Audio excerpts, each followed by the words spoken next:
Muy buenos días a todos. Estamos dando inicio al comité de GES correspondiente al 11 de junio de 2019. Calendario para la jornada. Hoy, pocos anuncios. Tenemos intervenciones de miembros del Banco Central Europeo.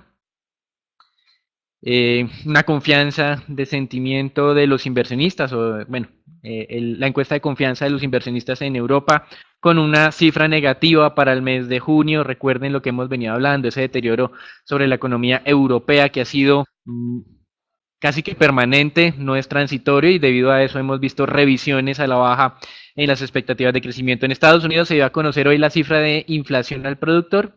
Esta inflación de insumos está por debajo de lo que el mercado había estado calculando, 1.8% frente a una expectativa del 2%, veníamos desde el 2.2%. En cierta medida esto continuaría dándole espacio a que la Reserva Federal en un futuro próximo pueda tener espacio para hacer reducciones de tasa de interés sin necesidad de afectar sus metas inflacionarias, que es algo pues que ya los analistas han venido empezando a considerar últimamente y que los operadores de mercado venían descontando desde hace más de 6 meses.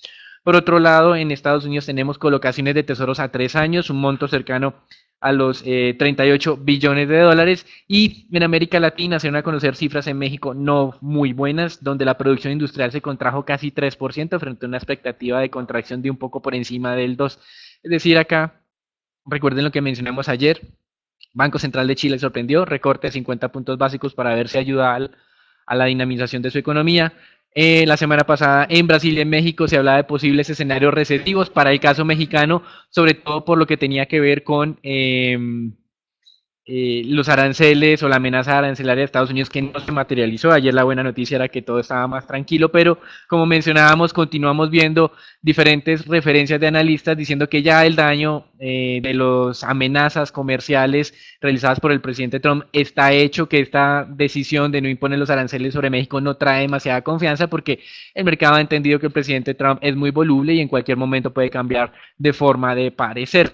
Y por otro lado, la jornada cerraría con cifras en Asia, inflación al productor en Japón y al mismo tiempo tendríamos inflación al consumidor en China, una de las variables pues que sin duda estará el mercado sopesando para ver si la dinámica interna en China se está enfriando o no. Recuerden que ellos están desde hace mucho tiempo con un objetivo ambicioso de ir haciendo un aterrizaje suave de su economía, de crecimientos cercanos al 9-8%, hacia crecimientos más alineados hacia niveles del 5%, y toda esta transición lo que quiere hacer China es hacerlo de una manera sin, digamos, generar demasiada afectación. Mercados accionarios hoy ya como la cuarta o quinta jornada consecutiva de tranquilidad, valorizaciones en futuros de Estados Unidos cercanas al punto 5.4%. Europa también unas valorizaciones todavía relativamente positivas hoy. Sin embargo, tenemos que mencionar que el presidente Trump ha vuelto a lanzar una amenaza. Escribió que si los chinos no se reunían con él el próximo finales de junio en la reunión del G20, que él rápidamente o inmediatamente va a buscar la implementación de nuevos aranceles a esos productos chinos que siguen exentos. China, por su parte, respondió dos cosas. Primero, que por ahora no tenía agendada esa reunión con el presidente Trump y que cuando tenga información sobre la misma la va a estar publicando. Y segundo, que ellos van a estar en capacidad de responder en caso de que Estados Unidos implemente nuevas sanciones. Así que los chinos están mostrando, digamos, cautelosos, parcos también con las presiones de la Casa Blanca, y el presidente Trump quiere mostrar que él es fuerte en temas de comercio porque recuerden que ya estamos en ese periodo electoral y quiere mostrar que los demócratas son muy débiles y que él es muy fuerte y que es lo que necesitan los votantes en Estados Unidos para hacer que Estados Unidos sea primero nuevamente. Acá hay unos anuncios muy interesantes con este tema comercial. Hon Hai es una compañía que nadie sabe, nadie conoce, pero es la misma dueña o de alguna manera la misma marca de Foxconn. Foxconn es la primera compañía internacional de ensamblaje de teléfonos móviles, tiene 10 plantas en China y tiene planta en otros países como México, Brasil, Eslovaquia, República Checa. En Estados Unidos tiene 4 plantas ensambladoras, una de ellas actualmente bajo construcción. Foxconn, si es muy conocido por los inversionistas, pues es el principal, entre comillas, maquilador de productos Apple. Acá hubo muchos escándalos hace un tiempo sobre las condiciones laborales de los trabajadores de esta empresa y algunos casos de suicidios. Sin embargo, aquí el anuncio que está haciendo Foxconn, pues en las noticias hoy, Hanhui, es básicamente que ellos tienen la capacidad de producir los teléfonos iPhone en otras plantas de ensamblaje diferentes a las 10 que tienen en China, incluyendo a la nueva planta que están haciendo en Estados Unidos, en Wisconsin, con capacidad de emplear otros 13.000 trabajadores. De alguna manera, una compañía china está mostrando que las cadenas de suministro internacional son tan amplias que esas compañías no se van a quedar sin trabajo, que pueden estar de todas maneras trabajando bajo las reglas de cada una de las jurisdicciones donde no haya ningún tipo de sanción. Así que esto es interesante tenerlo en cuenta y eventualmente puede explicar por qué el gobierno chino pues no ha sido, digamos, o no se ha plegado todavía a las exigencias de la Casa Blanca. Y otros anuncios interesantes para la jornada de hoy, el índice accionario en Shanghai se valorizó más del 2,5% por anuncios de que el gobierno local está impulsando a que los gobiernos regionales, de que el gobierno central está impulsando a los gobiernos locales más bien para que eh, aceleren las inversiones en infraestructuras financiadas con bonos especiales pues para temas de infraestructura y esto ha generado un fuerte movimiento, además de declaraciones del Banco Central chino, alineadas también con ayudar a que la economía se impulse y de esta manera compensar los efectos negativos de las tensiones comerciales. Si se dan cuenta, en ningún momento ellos están hablando de un acercamiento con Estados Unidos, simplemente de que son autónomos e independientes para paliar estos eventos de crisis que se están digamos, alimentando actualmente. Y en Estados Unidos, entonces ayer teníamos temas negativos para el sector tecnológico por las decisiones del G20 de trabajar en conjunto para mejorar o incrementarle la carga tributaria. Hoy en el Congreso de Estados Unidos vamos a tener entonces análisis también del Congreso, pero no en temas tributarios, sino en temas de competencia. Ellos consideran que estas firmas tecnológicas tienen demasiado poder y quieren empezar a evaluar cómo las van a limitar, sobre todo en el tema de uso de información, de temas de publicidad y de todo lo que hemos venido escuchando durante los últimos años acerca de esas filtraciones de información privada de los usuarios. Esto, digamos que en cierta medida lo estamos viendo cada vez con más como mayor fuerza, nos hace recordar hace muchos años cuando en los Estados Unidos teníamos el gran monopolio del sector petrolero, propiedad del señor Rockefeller, y estas investigaciones del Congreso lo que hicieron fue abrir esas compañías que tenía Rockefeller en varias compañías que hoy conocemos como el Chevron, Exxon, etcétera, etcétera. Entonces probablemente lo que va a estar buscando el Congreso de los Estados Unidos de aquí hacia futuro es buscar cómo hace que estas compañías se escindan, no sean un solo gigante tecnológico, sino tengan diferentes operaciones y de esa manera proteger a los consumidores finales.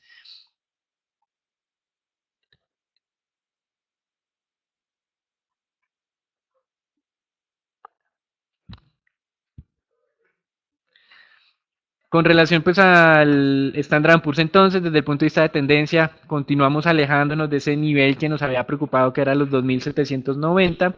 Hay una recuperación ya de las últimas jornadas, estamos punteando o acercándonos nuevamente a esos máximos recientes de negociación, pero recuerden que el tema fundamental no nos ha mejorado tanto como lo está haciendo el mercado accionario. Esas valorizaciones del mercado accionario están fundamentadas en que los bancos centrales del mundo inicien un nuevo ciclo de estímulo monetario y es lo que de alguna manera estamos viendo reflejado, no solamente en el tema de acciones, sino también en el mercado de renta fija. Con respecto a las divisas, hoy tenemos una relativa tranquilidad, movimientos mixtos en este mercado, sin muchas variaciones, digamos, de relevancia, exceptuando pues algo ya de lo que es el RAN surcoreano, el RAN surafricano. Con respecto a lo que estamos viendo en los analistas, interesante ver que esas posturas que se vienen consolidando, ya no solamente por los operadores de mercado, sino ahora por los analistas, están haciendo que el dólar frene su apreciación a pesar de lo que hemos visto en el tema de tensión comercial. Entonces tenemos dos fuerzas encontradas que para el mercado accionario ha servido de alguna manera para que se recuperen los niveles previos al desplome de hace un mes. Para el mercado de divisas lo que ha servido es para estabilizar el mercado y para el mercado de renta fija lo que ha servido de esta divergencia de noticias es para que esas tasas bajen, porque por un lado temen una desaceleración económica y por el otro lado viene acompañado de una reducción de tasas esperadas por parte de la Fed.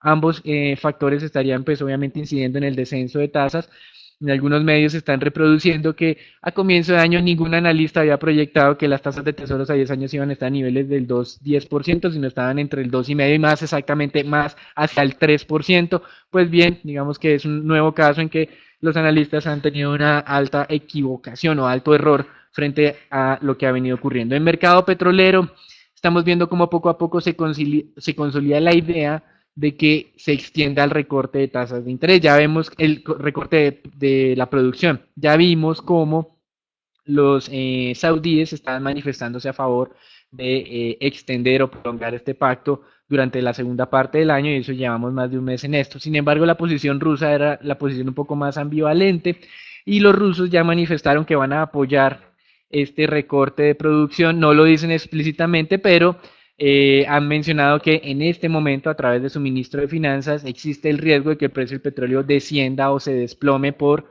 un exceso de suministro.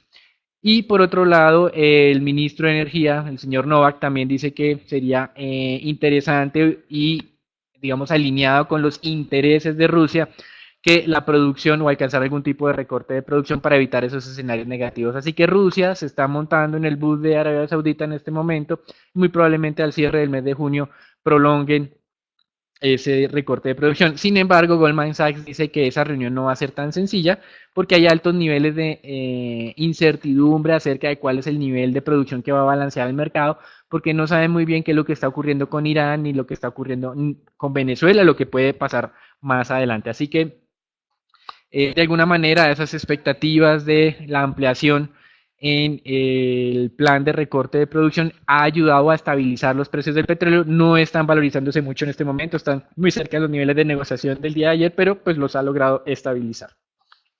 Y con respecto al mercado de renta fija, eh, nuevamente hoy tenemos pues relativa calma en este mercado, tasas de negociación de tesoros a 10 años en niveles cercanos al 2,15%.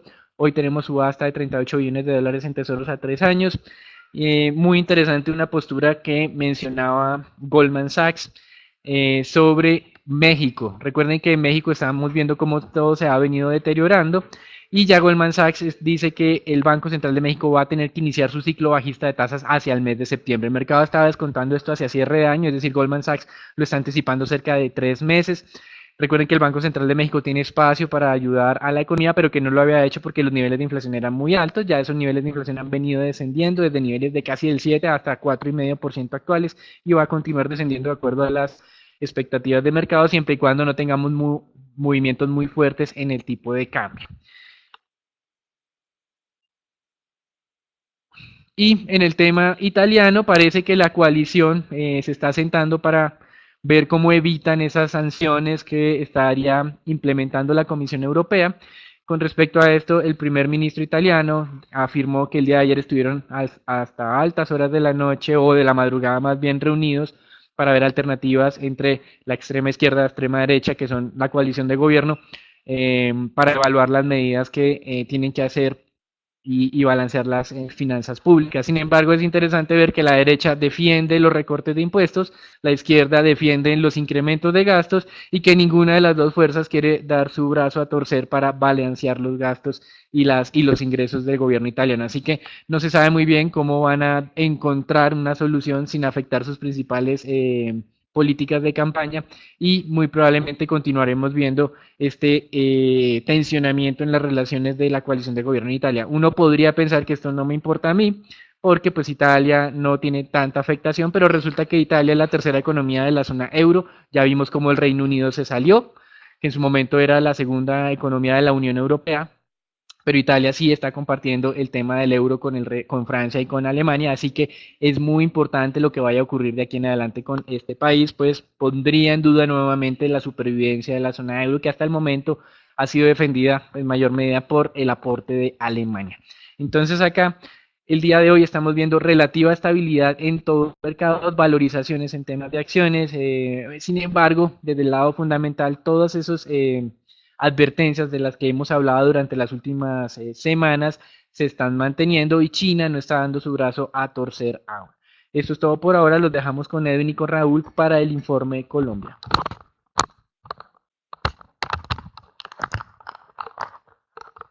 Buenos días. De acuerdo con el informe de actualidad del sistema financiero colombiano que publica la Superintendencia Financiera, al cierre de abril los activos del sistema financiero tuvieron un crecimiento real anual del 6.7%, mientras que sus utilidades acumuladas o año corrido tuvieron un incremento del 25% frente al mes pasado. La cartera bruta, por su parte, registró un crecimiento anual del 3.65%, con un comportamiento favorable en todas las modalidades de crédito, principalmente en vivienda, que tuvo un crecimiento del 8.57%.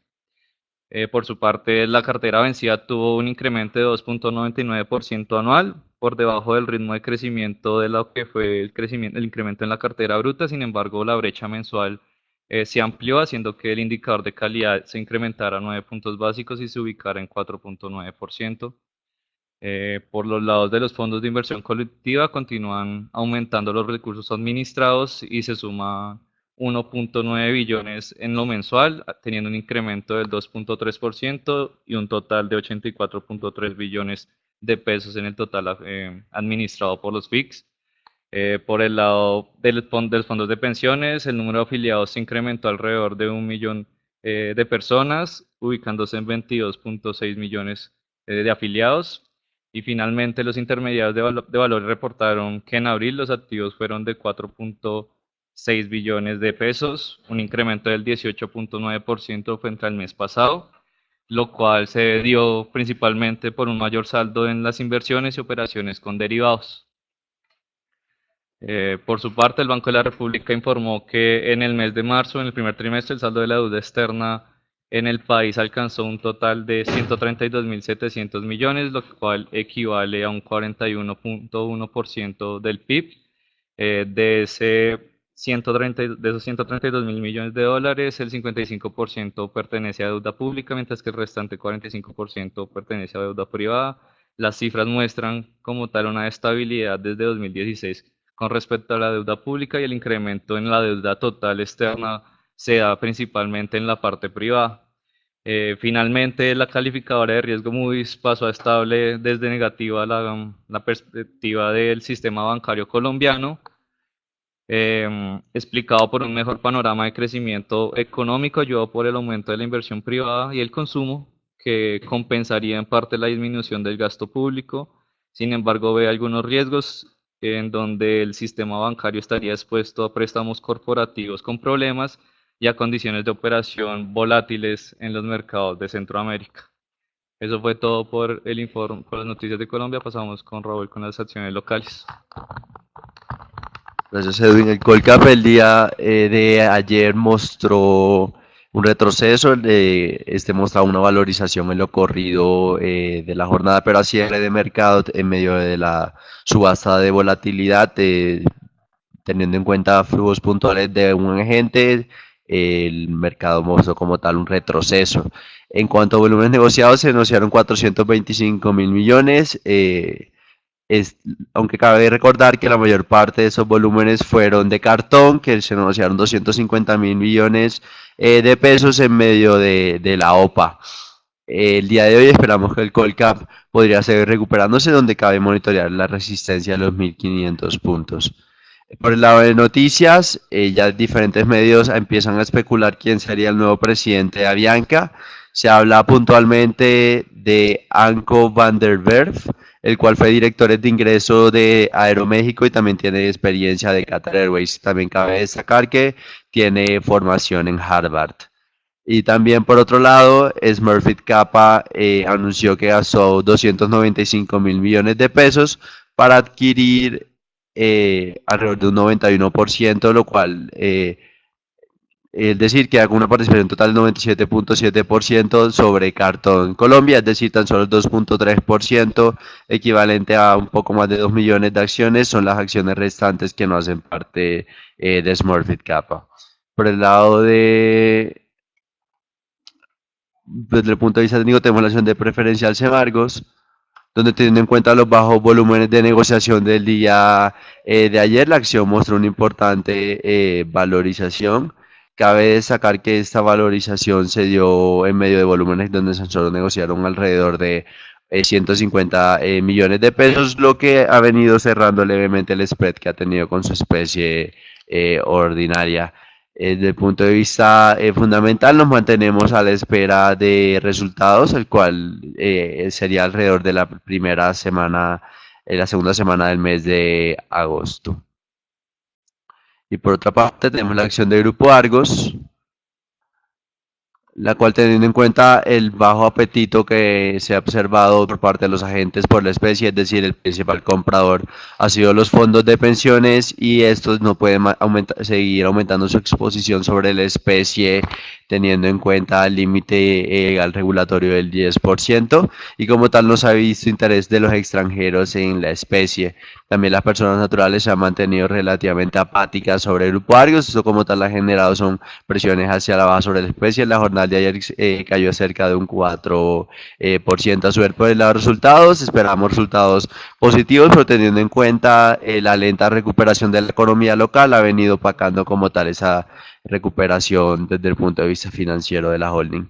Eso fue todo desde el punto de vista accionario. Los dejo con Dólar con Edwin.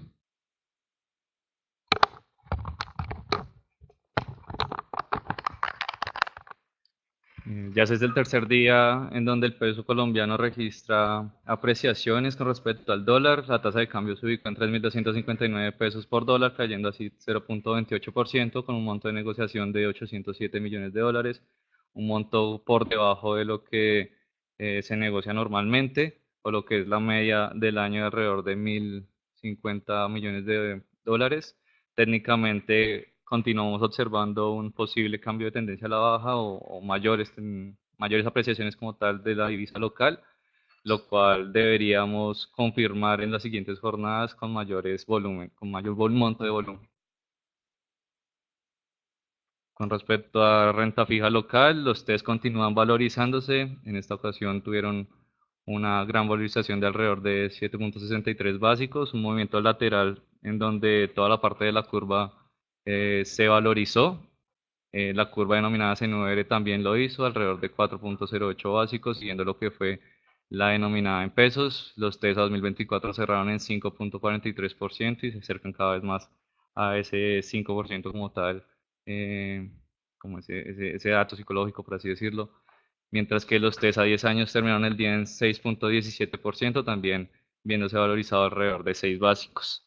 Con respecto a deuda corporativa, se pagaron alrededor de 21.700 millones a través de bolsa y 610.000 millones por registro. Lo más transado continúa siendo tasa fija, en esta ocasión con vencimientos a 2020, 21 y 22. En las últimas jornadas se ha visto montos de negociación en tasa fija superiores al 65% y que varían entre las primeras, como la parte corta de la curva. Eh, Entre noticias podemos observar que el próximo mes podrían haber ventas de TES a 2020 por la posible salida en el índice de JP Morgan, que representa alrededor del 0.57% de este índice, lo cual es alrededor de 1.21 billones, por lo cual pues podríamos observar desvalorizaciones como tal en esta referencia. Sin embargo, en el indicador de JP Morgan entrarían los TES a 2034, eh, un monto más bajo, ya que representaría alrededor de 0.25 o 0.35% del índice. La salida de los TES de 2020 se ha debido principalmente a su duración, ya que pues, no contaría como tal con las políticas de inversión del índice.